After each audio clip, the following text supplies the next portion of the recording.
السلام الله عليكم ورحمة الله وبركاته. اليوم يعني مفاجأة كبيرة إني تقابلت مع شخص يعني بصراحة أدهشني وأذهلني. أنا شفت المقطع هذا من أول، يعتبر صاحب أجمل توقيع يعني في العالم وفعلا، وراح يطبقه الآن على الواقع. وأنتم بتشوفوا معايا هذا الفيديو. أخي أبو وائل، كيف حالك يا غالي؟ الحمد لله. الله يسعدك. أشتيك تخبرني سالفة هذا التوقيع.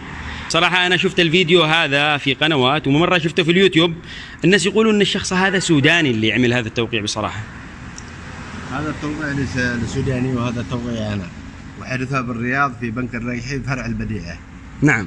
أيوة، ونزله المسؤول بالبنك كأنه سوداني، يحسبنا أنا سوداني. نعم. واتضح بعدين ما في، ولا يجيبوا السوداني يوقع. طيب التوقيع هذا يعني أنت ما تستغرق وقت في توقيعه صح؟ لا. طيب أنا أشتيك الآن توقع كذا عشان قدامنا بس مباشرة. أبشر. تفضل.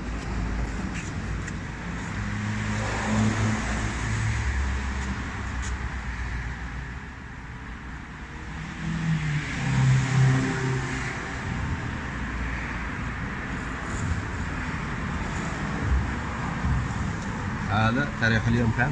تاريخ اليوم كم؟ 22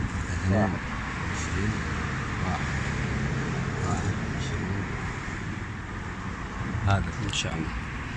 طيب خلينا نعلم به كذا. التوقيع مكتوب فيه شيء صح؟ أيوه. إيش مكتوب؟ هذا الاسم ثابت. ثابت. وهذا صالح. نعم، هذا يعني ثابت صالح اسمك. أيوه.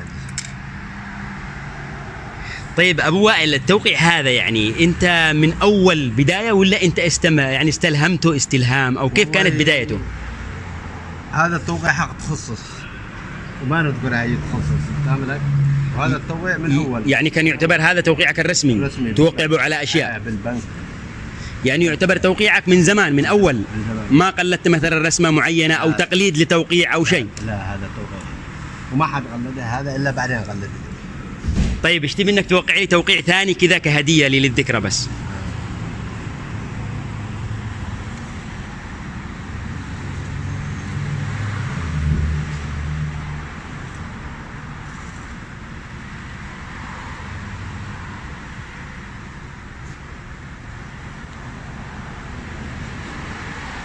خلينا نشوف فارق التوقيع ما بين هذا وهذا، يعني سبحان الله كأنها نسخة واحدة.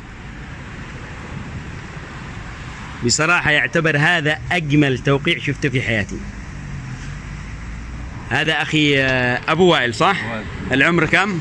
العمر 50 عام. من وين؟ من يافع.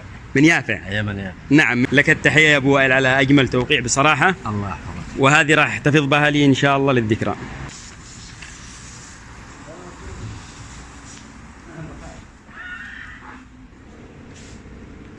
هذه للذكرى مع أحلى حبايب هنا في هذا البنشر. هذا الذكرى شيخ وائل، والله يعتبر أجمل توقيع بصراحة شفته بحياتي. أجمل توقيع وأبدع التوقيع.